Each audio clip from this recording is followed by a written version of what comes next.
My name is Joyce Becenti.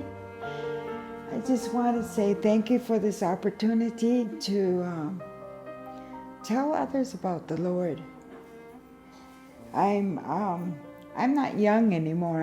I'm 68, and my birthday's coming around in June again. But I was fortunate in that my dad was a minister for over 45 years. But I didn't understand and I didn't know what the love of Jesus was. So at a very young age, I did a lot of traveling. And I ended up in Michigan and in Minnesota when I'm originally from here, right here down the street in Crown Point, New Mexico is where I was born and raised. I've experienced a lot in my life. I was in a very abusive relationship. I put anything in my mouth that would alter my mind.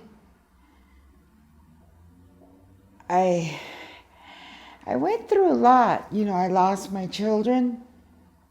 I lost my home. I lost everything. My marriage fell apart. But it still didn't make me stop and think. I just kept going. I moved from place to place to place in Michigan.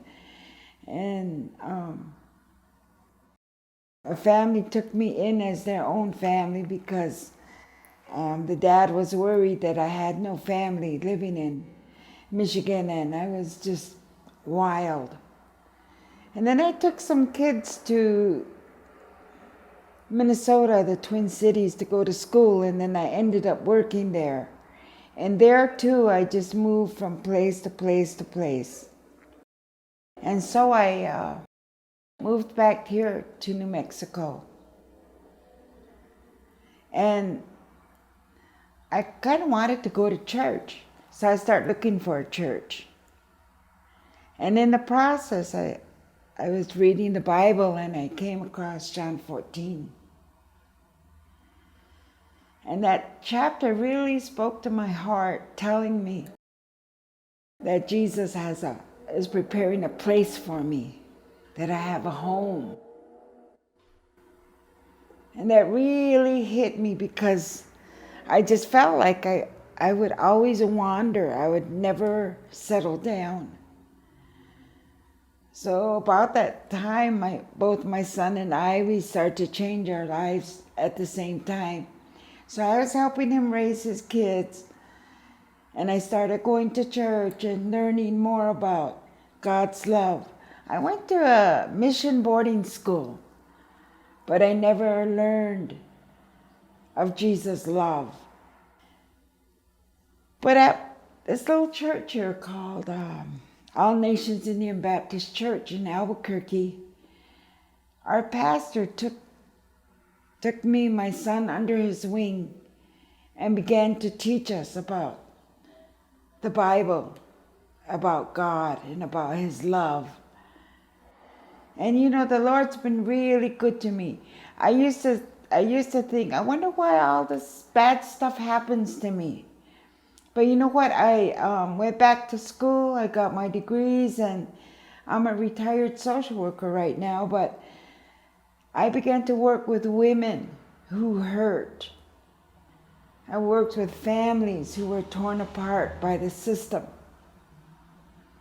And I could say to them, I know what it is when you lose your children. And they'd say, oh no, you don't know. And I'd say, but you don't know me. I know what it is to be battered, to be black and blue from the top of your head to the bottom of your feet. I know what it's like. I know what it's like to live with a man who drinks every day. I know that. And you know what? If I can change, you can change.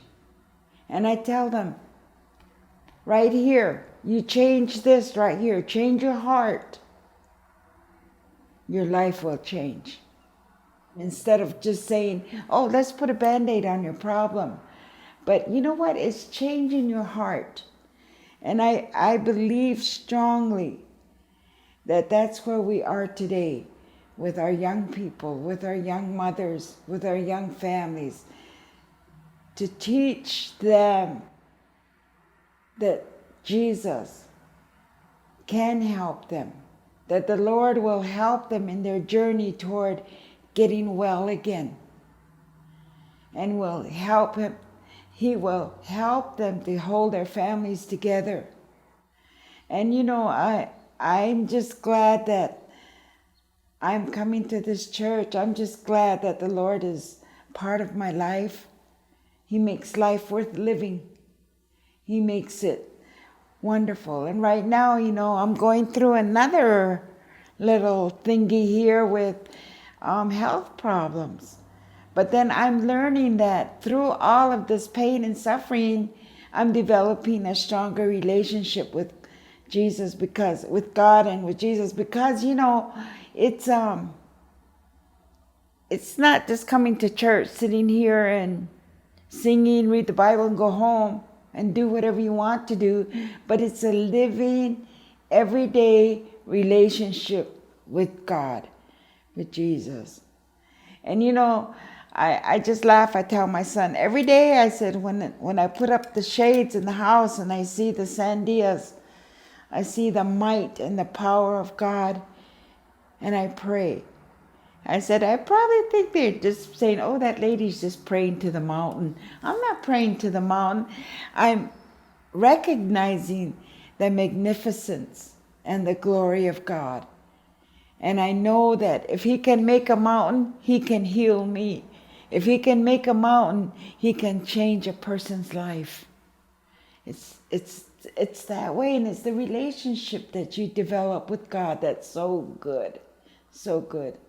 You know, we have to really work with our families.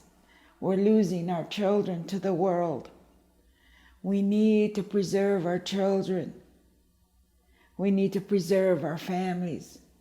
Because as Indian people, that is the heart of all of us, is our children and our families. So I just want to say that I'm glad that I'm a Christian. I'm glad that I love the Lord. But you know what makes me sad? It took me 40 years of wandering around, wasting 40 years of my life when I could have been having a joyous life. I just hope that, you know, many of you who ever hear my story can know the joy and peace that I have now. I know where I'm going. I know that there's a home being prepared for me, a permanent home, a forever home. And I don't feel lonesome anymore. I don't feel like I don't have any place to stay.